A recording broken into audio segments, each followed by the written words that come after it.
bem-vindo. É um prazer estar novamente com você. O texto sobre o qual vamos refletir hoje é Mateus 17, 10 a 13. Poucos versículos, mas de uma importância muito grande, porque trata de um tema, acredito que você vai gostar. Esse evangelho, ele traz a pergunta que os discípulos fizeram a Jesus sobre a volta do profeta Elias. Já imaginou o que eu vou tratar, né? Essa pergunta foi feita logo após a transfiguração no Monte Tabor. Ela surge a propósito da crença popular de que Elias voltaria. Mediante então, esta visão que os discípulos acabaram de ter do profeta junto com Jesus no Monte Tabor, assim chamado por Orígenes, que morreu em 253. Então, qual a nossa reflexão de hoje? O profeta Elias e sua reencarnação em João Batista, a propósito de Mateus 17, 10 a 14. Espero poder trazer luzes para você sobre esta temática relacionada à ressurreição e à reencarnação. O raciocínio dos discípulos parece lógico. Se Elias não voltou, Jesus não podia ser o Messias. E aí a resposta afirmativa de Jesus de que ele já voltou, mas que não foi reconhecido, suscitou entre os apóstolos e entre muitos cristãos muitas interpretações entre essa questão da ressurreição e reencarnação. E a questão é, seria que Elias se reencarnou em João Batista? Mas aí eu deixo uma outra questão. Estaria de fato Jesus falando da reencarnação de Elias? E surge então a pergunta básica. Qual a diferença entre ressurreição e reencarnação? Vamos lá? Vamos procurar responder esta questão. Elias, chamado de Tesbita da tribo de Galaade, conforme 1 Reis capítulos 18 a 19, é um profeta que deixou a corte para viver no meio do povo. Ele é chamado o homem de Deus. Ele recebeu a missão de Deus de denunciar as idolatrias, as injustiças sociais, sobretudo o rei Acabe, que governou Israel de 874 a 853 antes da Era Comum. Ele recebeu também a missão de constituir Jeú como novo rei de Israel. Com isso, Elias devolveu a esperança ao povo sofrido e expandiu a fé em Deus como o libertador da tradição já vista do Êxodo.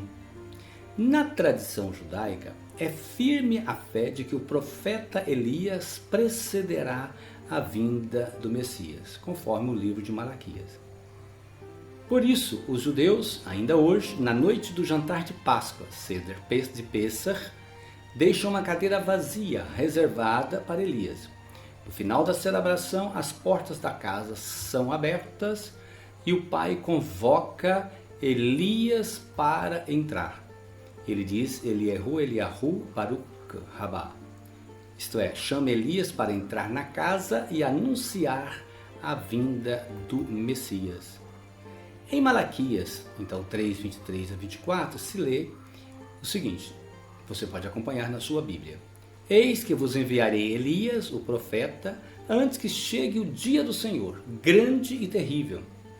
Ele fará voltar o coração dos pais para os filhos, e o coração dos filhos para os pais, para que eu não venha ferir a terra com uma anátema, com uma maldição.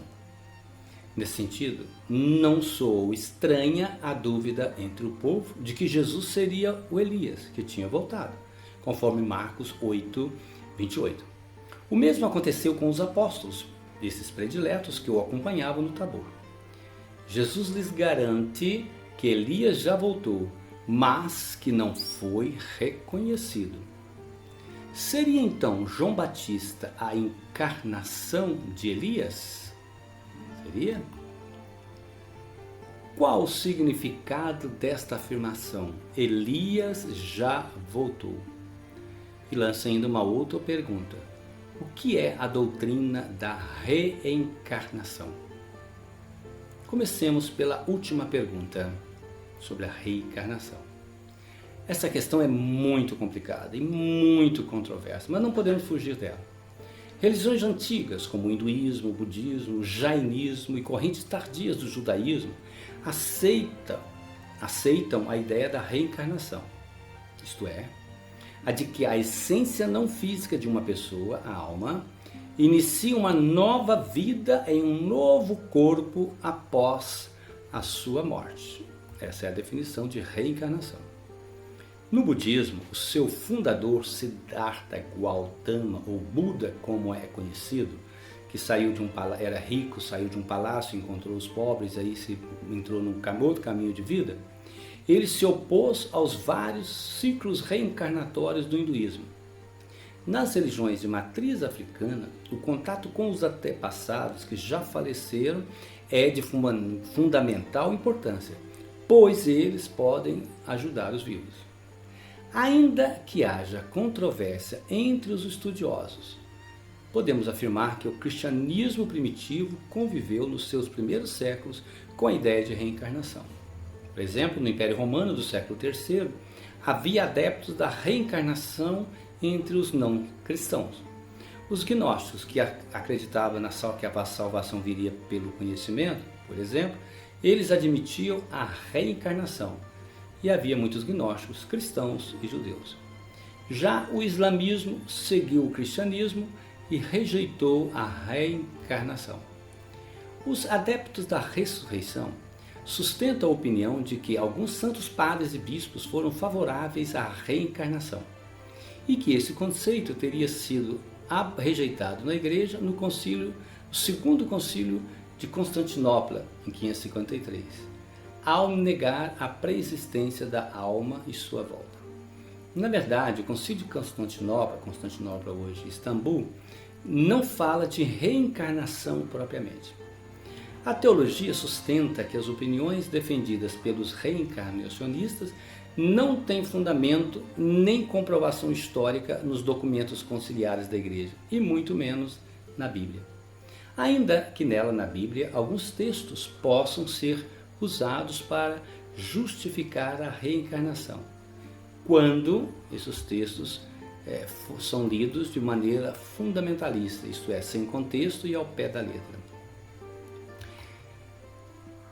Os textos contrários que você pode ver favoráveis à reencarnação ou lidos de forma fundamentalista são esses que estão na parte de cima. Os textos que são testemunhos da fé na ressurreição e contrária à reencarnação, os que estão abaixo. Você pode conferir depois. Uma coisa é correta. A Bíblia não defende a reencarnação, mas a ressurreição em seus testemunhos. Pois bem, tendo dito isto, voltemos à pergunta dos apóstolos. Para Jesus, o modo de proceder de Elias como profeta estava com João Batista, quando anunciou a sua vinda. A morte de João Batista prefigurou a morte dele, Jesus, e nada mais. Há quem defenda que o fato de João Batista ter morrido degolado é causa e efeito da ação de Elias, reencarnado em João Batista, visto que ele mandou degolar 400 profetas de Baal no Monte Carmelo, conforme a 1 Reis 18:40. Trata-se, nesta visão, de um processo de purificatório. Com todo respeito aos que acreditam na ressurreição, com respeito mesmo, que acreditam na reencarnação. Mas esta ideia não coaduna com a ressurreição. Contrário à ressurreição de Jesus, que é um fato histórico, não há provas para a reencarnação. Ainda que possamos estar de acordo com o fato de que o espírito dos que morreram, daqueles que nós amamos, continua presente em nós por toda a trajetória de nossas vidas terrenas. Se na reencarnação o ser humano é responsável pela sua salvação, após processos purificatórios de encarnação, a ressurreição, a imortalidade em Deus, é fruto da ação misericordiosa de Deus, que salva o ser humano por meio da morte redentora de Jesus, não havendo necessidade de processos de purificação em outras vidas. Quando a morte chega, morre a totalidade da pessoa, seu corpo e sua alma. No entanto, nesse momento, Deus, doador da vida e vencedor da morte, ressuscita em ambos, em um corpo glorioso e na individualidade de cada ser, isto é, sua alma. Com a ressurreição, o tempo deixa de existir. Chega o momento da eternidade em Deus, da imortalidade plena. Isso é ressurreição. Um abraço. Gostou? Compartilhe com uma pessoa especial para você esse nosso vídeo. Fique com Deus.